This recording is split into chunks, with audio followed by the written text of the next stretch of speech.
ప్రజా రామా పూర్వా సంధ్యా ప్రవర్తతే ఉత్తిష్ట నరశార్దూల కర్తవ్యం దైవమాన్నికం.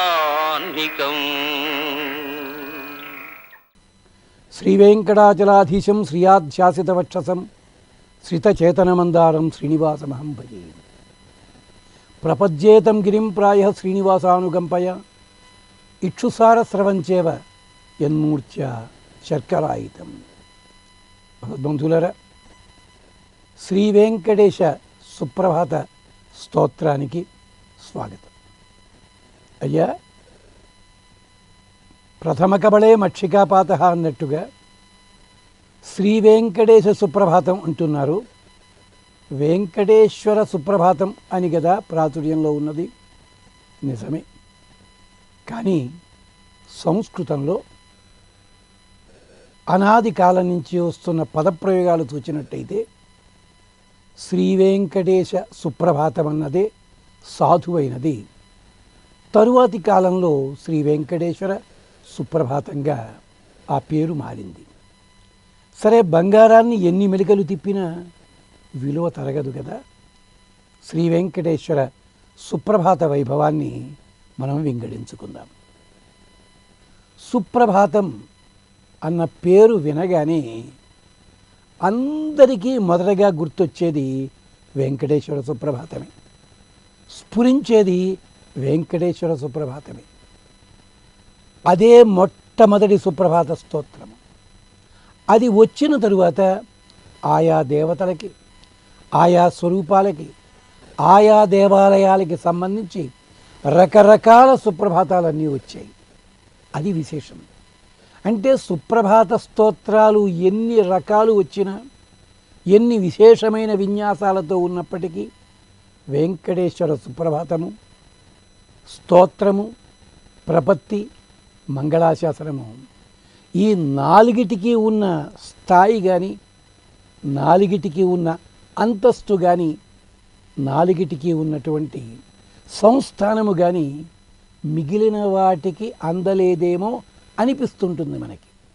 ఆ వెంకటేశ్వర సుప్రభాత వైభవాన్ని మనం జ్ఞాపకం చేసుకుందాం. ఇది 14వ శతాబ్దం, 13వ శతాబ్దం చివరి భాగం, 14వ శతాబ్దం దాకా కూడా వెంకటేశ సుప్రభాతం అన్నది ప్రాచుర్యంలో లేదు. సుప్రభాతాలన్న విశేషమే ఆరూపంగా మాత్రం లేదు. సుప్రభాత సేవ అని ఉండేది ఆ రోజుల్లో, లేదని కాదు. ఇప్పటి రోజుల్లో లాగా ఒక వ్యవస్థీకరించిన పద్ధతి లేదు.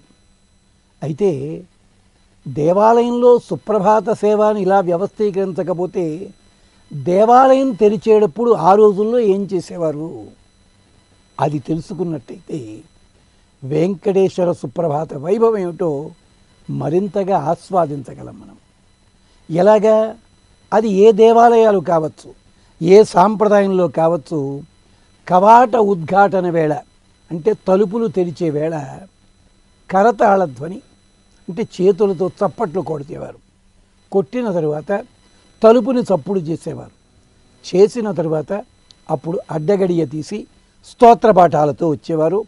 వేద మంత్రములు కానీ, వేద సూక్తములు కానీ, తరువాత ఇక సరే షోడశ ఉపచార విధులు ఇవన్నీ కూడా ఉండేవి.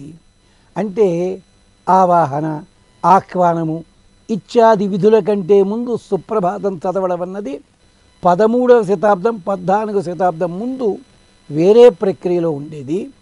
ఇలా సుప్రభాత సేవ అన్న పేరుతో మాత్రం లేదు. అది ఆలయ మర్యాదలు తెలుసున్న పెద్దలందరికీ తెలుసున్నది. అంటే కొంచెం వివరంగా మాట్లాడుకుందాం. అది వైష్ణవ దేవాలయం కావచ్చు, శైవాలయం కావచ్చు, ఏ ఆలయం కావచ్చు, ఉదయాన్ని వెళ్ళగానే అక్కడ ఆ దేవతా పరివారాన్ని నమస్కరించడం. అంటే విష్ణాలయం ఉందనుకోండి, అక్కడ చండ ప్రచండులో, జయ విజయులో, సుదర్శనుడు ఎవరో ఉంటారు. వాళ్ళని ప్రసన్నం చేసుకోవడానికి ఆయా స్తోత్రాలు. శివాలయం అనుకోండి, నంది, భృంగి, శృంగి ఇలాగ వీళ్ళని వీళ్ళని ప్రసన్నం చేసుకోవడం, ఆ తలుపులు తీయడం. సరే, దేవతా స్వరూపాలు అక్కడికి వెళ్ళేసరికి ఉత్కర్షిణి, కమల, విమల, వారాహి, ఇలా రకరకాల పేర్లు వాళ్ళని. ఇది పద్ధతి. దీని పేరే సుప్రభాత సేవ అనేవారు. అప్పుడు తర్వాత ఇంతకుముందు చెప్పుకున్నాం కదా, కరతాళం చేయడం, కరతాళ ధ్వని అంటే చేతులతోటి తాళం చేయడం, తాళం కొట్టడంలాగా 3 సార్లు చప్పట్లు తరవాలి. ఎలాగా? మొదటిసారి కుడి చేతితో ఎడమ చేతిలో కొట్టుకోవడం, తరువాత ఎడమ చేతిని చూసి కుడి చేతిలో కొట్టడం, మళ్ళీ కుడి చేతిలో ఎడమ చేతి. ఈ ప్రక్రియ దేనికి? ఆగమశాస్త్రం చెప్పింది. అంచేత అక్కడ వివరాలు చూసుకోవచ్చు. ఇది అయ్యింది. అప్పుడు సామ్నాదేవ వ్రతేనాంత ప్రవిశేత్ దక్షిణాంఘ్రిణ. అప్పుడు ఈ తలుపులు తీసేటప్పుడు ఒక వేదమంత్రం ఉంది. ఆ వేదమంత్రాన్ని పఠనం చేస్తూ అప్పుడు కుడికాలు లోపల పెట్టి అడుగుపెట్టి అక్కడ కార్యక్రమం నడిపించాలి. ఇంకొంచెం వివరంగా వెళ్ళినట్టయితే ఇప్పటికీ దక్షిణాదిని ఆ సాంప్రదాయం తప్పకుండా పాటిస్తున్నారు. ఏమిటంటే తెలతెలవారుతుండగానే విష్ణాలయాల్లో తీర్థవారి అంటారు. అంటే దగ్గరలో ఉన్న కాలవ కానీ, పుష్కరిణి కానీ, చెరువు కానీ, నుయ్యి కానీ అక్కడి నుంచి నీటిని తీసుకుని బయలుదేరి మంగళవాద్యాలతో దేవాలయం దగ్గరికి వెళ్ళి అప్పుడు మిగిలిన కార్యక్రమాలు ప్రారంభించడం అన్నది. అది విష్ణాలయాల్లో. అంటే సూర్యోదయం అయ్యే కంటే ముందు జరిగేది అది. సూర్యోదయం అయిన తర్వాత శైవాలయాల్లో ఆగమశాస్త్రం ప్రకారం ప్రారంభించేవారు. ఇది 13వ శతాబ్దం చివరి భాగం, 14వ శతాబ్దం ప్రారంభంలో ఈ ప్రక్రియ మొదలైంది.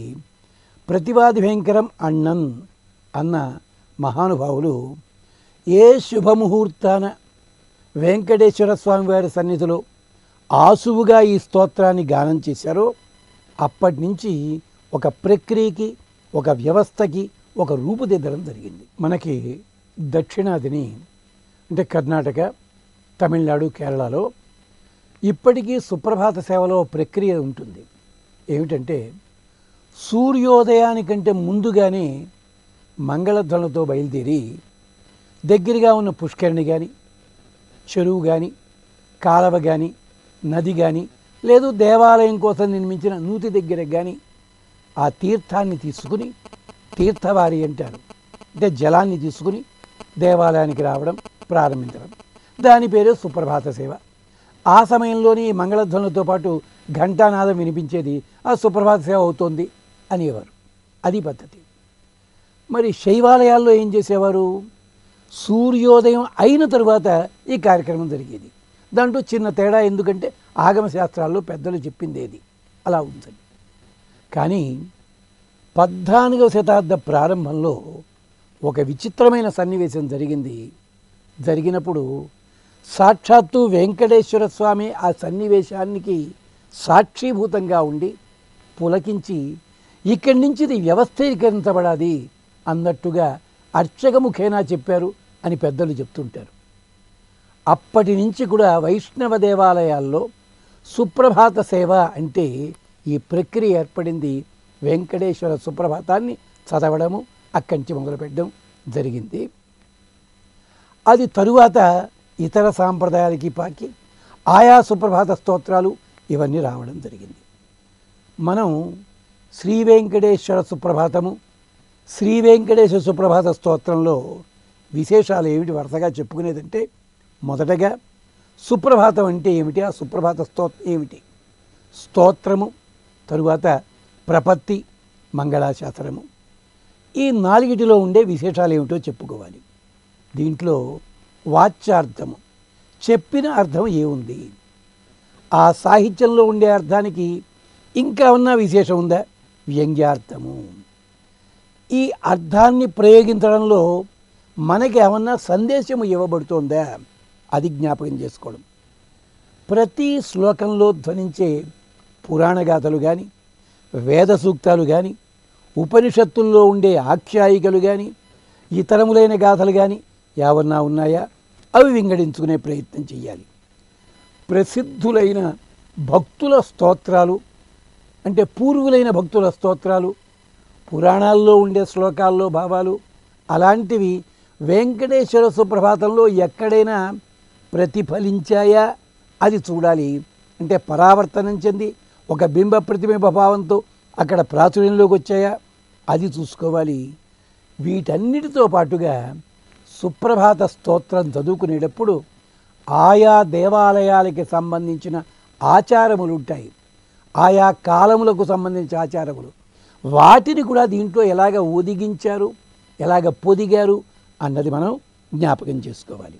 కౌసల్యా సుప్రజా రామా పూర్వా సంధ్యా ప్రవర్తతే ఉత్తిష్ట నరశార్దూల కర్తవ్యం దైవమాన్నికం.